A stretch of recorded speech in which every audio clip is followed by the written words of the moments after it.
નમસ્કાર, કેમ છો મારા વહાલા વિદ્યાર્થી મિત્રો? મારું નામ છે જયેશ રાઠવા અને તમે જોઈ રહ્યા છો નચિકેત સ્ટડી યુટ્યુબ ચેનલ. મિત્રો, આપણે અત્યારે શીખી રહ્યા છીએ તમારી 31 જાન્યુઆરીએ આવવાની CET કોમન એન્ટ્રન્સ ટેસ્ટ.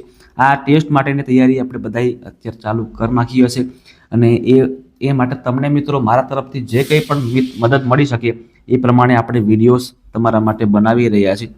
આપણે આની અગાઉ આપણે 1 થી લઈને 7 વિડીયો બનાવ્યા છે, એટલે કે 1 થી લઈને 7 પાર્ટ બનાવ્યા છે, જેમાં ટોટલી મિત્રો ગુજરાતીનું જે સોલ્યુશન છે એ આપણે કરાવી નાખ્યું છે.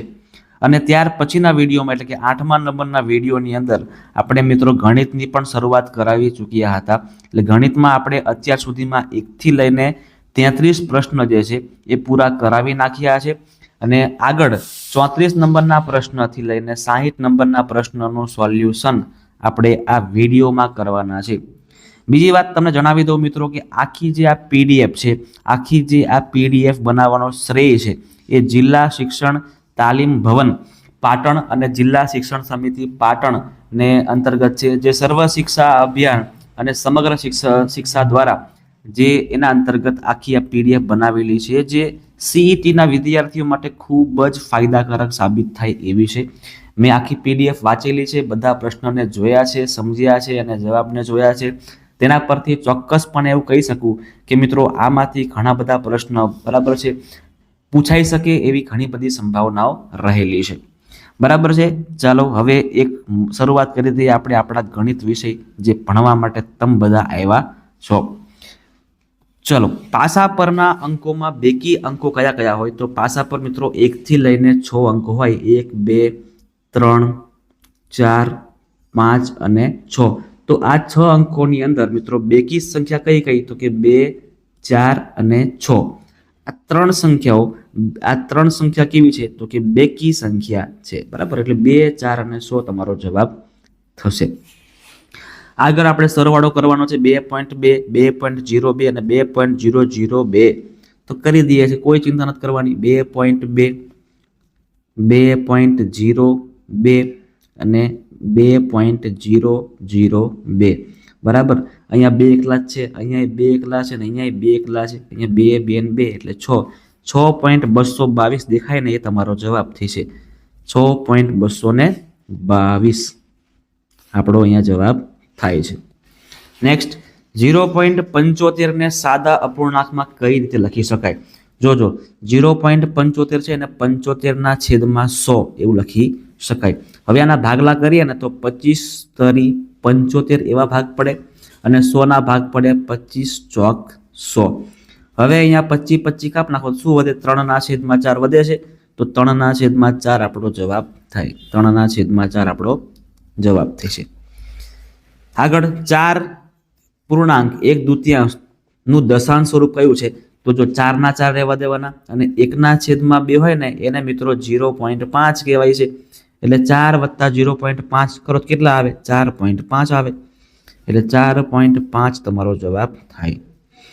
આગળ જોઈએ છે 200 ગ્રામના 1 દશાંશ અને 1 પંચમાંશ કેટલા થાય? બરાબર છે, 200 ગ્રામના 1 દશાંશના 1 પંચમાંશ. સૌથી પહેલા 200 ગ્રામના આપણે 1 દશાંશ કરીએ એટલે છેદમાં 10 મૂકી દઈએ. બરાબર, 0 0 કાપ નાખીએ તો હવે 20 થઈ ગયા ખાલી.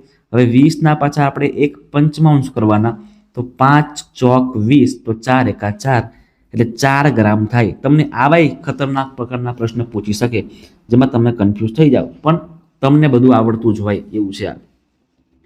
5 મીટર અને 5 સેમી એટલે કેટલા મીટર?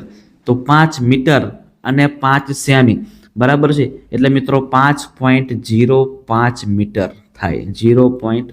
5.05 મીટર જવાબ તમારો થાય. બરાબર, કારણ કે સેમી મિત્રો 2 સંખ્યામાં જ દર્શાવાય એટલા માટે. નીચેનામાંથી કયું સાચું નથી? 150 સેમી એટલે 1.5 મીટર. ઓકે, ડન છે. 1000 પૈસા એટલે 10 રૂપિયા. આ સાચું છે. 500 મીટર એટલે 5 કિમી. આ તદ્દન ખોટું છે. 500 મીટર નહીં, 5000 મીટર. 5000 મીટર કરો ને તો 5 કિમી થાય. બરાબર છે. ચાલો આગળ. મનુષ્યનું હૃદય 1 મિનિટમાં 60 વખત ધબકે છે, તો 1 કલાકમાં તેનું હૃદય કેટલી વખત ધબકતું હશે? લખવાનું કે ભાઈ 1 મિનિટમાં 60 વખત, બરાબર છે. તો 60 મિનિટમાં કેટલી વખત? તો 60 ગુણ્યા 60 કરવાના, તો તમારો જવાબ કેટલો આવે? 3600 આવે. 60 ગુણ્યા 60 3600 તમારો જવાબ થાય, એટલે 3600 આપણો સાચો જવાબ થઈ જશે. બરાબર, કમ્પ્લીટ. આપેલ લંબચોરસ બગીચાની ફરતે 1 મીટરના ₹20 લેખે વાડ કરવાનો ખર્ચ કેટલો થાય? અહીંયા મિત્રો આપણને કોઈ લંબચોરસ નથી આપેલું, બરાબર છે, એટલે શું કરી શકીએ હવે? 1 મીટરના ₹20. અહીંયા મિત્રો પ્રશ્નમાં ક્યાંક આકૃતિ રહી ગઈ હોય ને એવું મને લાગી રહ્યું છે, બરાબર છે. તમને મિત્રો સિમ્પલ સમજો કે તમને આવી રીતે એક લંબચોરસ આપેલો હશે, બરાબર, સમજો. એમાં ધારો કે તમને અહીંયા માપ 10 આપ્યું હોય, બરાબર, તો આ પણ કેટલા છે? 10 થશે. તમને આ 8 આપ્યું હોય તો આ પણ કેટલા થશે? 8 થશે. હવે આનો વાડ કરવો છે, બરાબર છે, તો વાડ કેટલી થઈ પહેલા ગણવું પડે. તો 10 ને 10 20, 20 ને બીજા 8 ને 8 16, એટલે 36 મીટરની મિત્રો વાડ છે, સમજો. અને 1 મીટરના 36 રૂપિયા, તો હવે સોરી 20 રૂપિયા, તો 1 મીટરના 20 રૂપિયા, તો 36 મીટરના કેટલા રૂપિયા થાય? તો અહીંયા 36 ગુણ્યા 2 એટલે કેટલા? 72 ને 0 એટલે 720 રૂપિયા જવાબ મિત્રો મારા આકૃતિ પ્રમાણે થાય. તમને આકૃતિ કોઈ પણ આપેલી હોય, તમે આ રીત વડે જવાબ લાવી શકો છો. ચલો, કૃપા 2024ની સાલના ફેબ્રુઆરી માસમાં દરરોજ 5 લીટર પ્રમાણે દૂધ ખરીદે છે, તો તેને ફેબ્રુઆરી માસમાં કુલ કેટલું દૂધ ખરીદ્યું હશે? બરાબર મિત્રો, 2024ની સાલ છે, લીપ વર્ષ હશે, તો લીપ વર્ષ હશે એટલે કેટલા દિવસ રહ્યા? 29 દિવસ થયા. 29 દિવસ. હવે આ 29 દિવસ છે ને, બરાબર છે, ગુણ્યા 5 આપણે કરી દઈએ, તો 9 પંચા 45, વધી પડી 4, 5 10, 10 ને 4 14, 145 લીટર આવશે. કેટલા આવશે? 145 લીટર. પણ તમને આ વસ્તુ ખાસ ખબર હોવી જોઈએ પાછી કે ભાઈ લીપ વર્ષ ક્યારે આવે, હે ને? તમારે 4 થી ભાગ પાડી દેવાના છેલ્લી બે અંકના, કે આના ભાગ 4 થી પડે છે, તો કે હા પડે છે ને. પડતા હોય તો એને લીપ વર્ષ કહેવામાં આવે. અને લીપ વર્ષમાં મિત્રો 29 દિવસ આવે, નહીં કે 28. એક શાળામાં દરરોજ 10 લીટર દૂધ વપરાય છે, તો જાન્યુઆરી, માર્ચ અને મે મહિનામાં કેટલું દૂધ વપરાયું હશે? બરાબર છે, જોજો. જાન્યુઆરીમાં કેટલા દી આવે? 31. માર્ચમાં કેટલા આવે? 31 જ આવે, બરાબર છે. એપ્રિલ અને મેમાં ફરીથી કેટલા આવે? 31 આવે. તો 3 અને 3 ને 3, 3 ને 3 9 થશે. હવે 93 ગુણ્યા 10 કરવાના, તો 930 ગુણાકારમાં જવાબ આવે, એટલે કે 930 લીટર દૂધ વપરાયું હશે. ચલો, એક ચોકીની કિંમત રૂપિયા 0.75 છે. પેન્સિલની કિંમત, અહીંયા ચોક હશે ને, પેન્સિલની કિંમત 1.5 રૂપિયા છે. તો 2 ચોક અને 2 પેન્સિલની કિંમત કેટલી થાય? સૌથી પહેલા ગુણાકારમાં આને 2 મારી દઈએ અને આપણે આને 2 મારી દઈએ. 0.75 ગુણ્યા 2 કરો ને એટલે 1.50 આવે. કેટલા આવે? 1.50. અને 1.5 ગુણ્યા 2 કરો એટલે 3 થાય. 3 બરાબર 50. અહીંયા 0 કરવાના છે. 3 ને 1 4. 4.50 જવાબ દેખાય છે. ઓકે, 4.50 તમારો જવાબ થાય. રેડી? ચાલો, ફરીથી આપણે કરવાનો છે રસવાળો, હે ને? રસવાળો કરશું. 3.03 અને 3.003. તો અહીંયા 3 3 3 એટલે 9, 3 3 3 9.333 દેખાય છે. ઓકે, ડી ઓપ્શન દેખાય છે 9.333. એ આપણો જવાબ થઈ છે.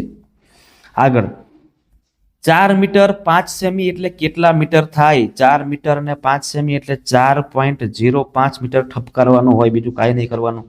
4.05 મીટર. સેમી મિત્રો 2 અંકમાં લખવાનું હોય, એટલે અહીંયા 2 અંક કરવા માટે 0 આપણે આગળ મૂકવો પડે. એક કેળાની કિંમત 1.5 હોય તો અડધો ડઝન કેળાની કિંમત કેટલી થાય? બરાબર છે. ડઝનમાં કેટલા આવે? ડઝનમાં 12 આવે ને, તો 12 ના અડધા કરો તો કેટલા થાય? 6 થાય. એટલે 1.5 ને આપણે 6 વડે ગુણ દેવાના. 15 છંગ 90, પણ પોઈન્ટ છે એટલે આપણે અહીંયા પોઈન્ટ મૂકી દઈએ. તો 9.0 ને પ્રેમથી 9 જ કહેવાય. એટલે 9 રૂપિયાના થાય ભાઈ. 9 રૂપિયાના આપણને 6 કેળા મળી જાય, હે ને? 5 રૂપિયાને પૈસામાં ફેરવતા કેટલા પૈસા થશે? 5 રૂપિયા. 1 રૂપિયો એટલે 100 પૈસા, તો 5 રૂપિયા એટલે 500 પૈસા, એને પિક્ચર પૂરું કરી દેવાનું. ફટાફટ પિક્ચર પૂરું જ કરીને આગળ ભાગવાનું છે.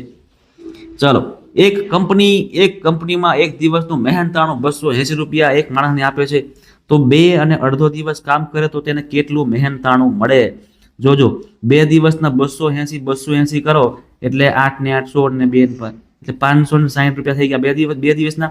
અને અડધો દિવસના અડધા રૂપિયા કરી નાખો એટલે 140 અડધા 4 ને અહીંયા 10 ને અહીંયા 7 700 રૂપિયા ઘરમાં લઈ આવશે. બરાબર છે. અઢી દિવસ કામ કરે ને તો 700 રૂપિયા એના ખિસ્સામાં આવી જશે.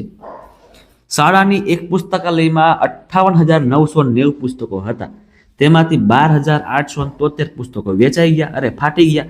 ત્યારબાદ 5,701 પુસ્તકો પાછા નવા લીધા. તો પુસ્તકાલયમાં કુલ કેટલા પુસ્તકો થયા? બરાબર છે. સમજો, ખાસ એકદમ ધ્યાનથી સમજો. બરાબર છે. ફાટી ગયા તો બીજા નવા લીધા છે. હવે તો સૌથી પહેલા મિત્રો આ 58,990 માંથી આપણે આને ઓછા કરવાના, પછી પાછા આને વધતા કરવાના. ચલો કરી દઈએ છીએ. 58,990 માંથી 12,873 પહેલા ઓછા કરી દઈએ આપણે. તો અહીંયા 0 થશે, 10 થશે, અહીંયા 8 થશે, અહીંયા 7 વધશે, અહીંયા 1 વધશે, અહીંયા 1 વધશે, અહીંયા 6 વધશે ને અહીંયા ફરી 4 વધશે. બરાબર, આટલા પુસ્તકો રહ્યા. હવે એમાંથી 5,701 પુસ્તક નવા લીધા છે. 8 1 8 6 5 11 51,811 પુસ્તકો મિત્રો પુસ્તકાલયમાં થઈ ગયા હશે. હવે જો લોજિકલી વિચારે ને તો આવો જવાબ આવી શકે. એવું કહે છે કે પુસ્તકો ખાલી ફાટી ગયા છે ભાઈ, પણ ફાટી ગયા હોય તો પુસ્તકાલયમાં જ હોય ને, તો બધાયનું પ્લસ કરી દઈએ તો આપણને જવાબ મળે. પણ તમારે એવું નથી કરવાનું. હા, ફાટી ગયા એટલે એને માઇનસ જ કરી દેવાના છે. આપણે લોજિક ન જોડાવાનું અહીંયા.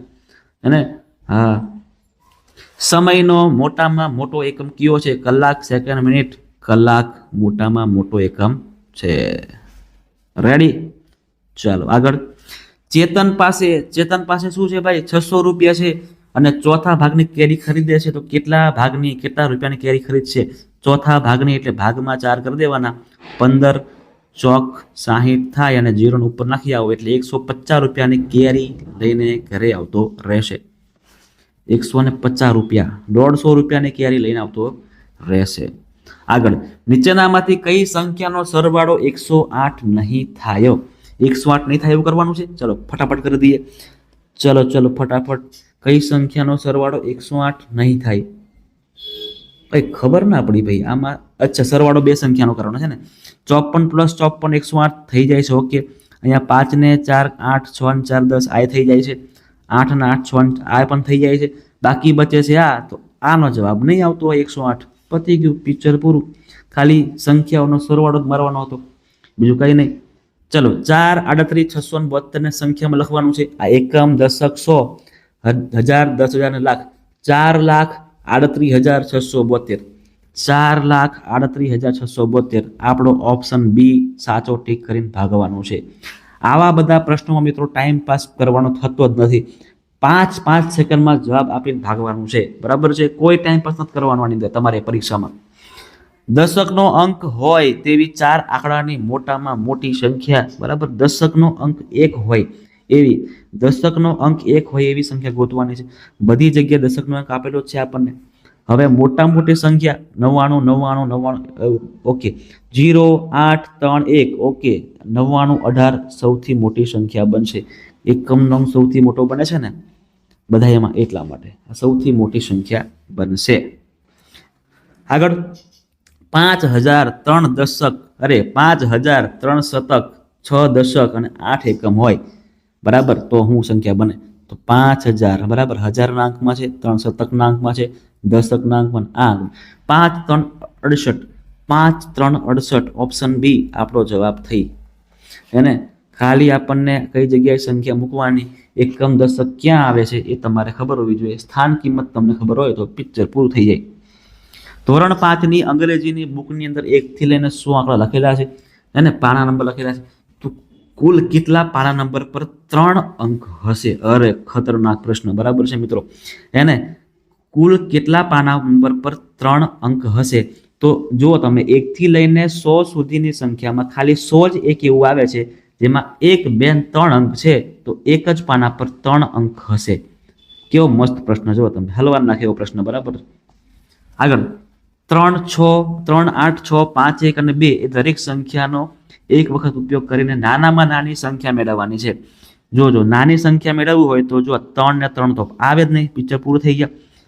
13 અને 12 તો આ 12 થઈ ગઈ આપણી નાની સંખ્યા, એટલે આ સૌથી નાની બનશે. બરાબર, આવું ફટાફટ ચેક કરીને આપણે જતા રહેવાનું છે. તો ચલો અહીંયા વિડીયોને આપણે સમાપ્ત કરી રહ્યા છે. એને મજા આવી, વિડીયો બનાવવાની મજા આવી મિત્રો. ગણિત વિષય છે ને એમાં ખૂબ મજા આવી જાય જો તમે થોડુંક એમાં દિમાગ લગાવો તો. તમને મિત્રો વિડીયો કેવો લાગ્યો તો ખાસ મને કોમેન્ટમાં જણાવજો. તમારે વિડીયોને મિત્રો લાઈક પણ મારી દેવાની છે.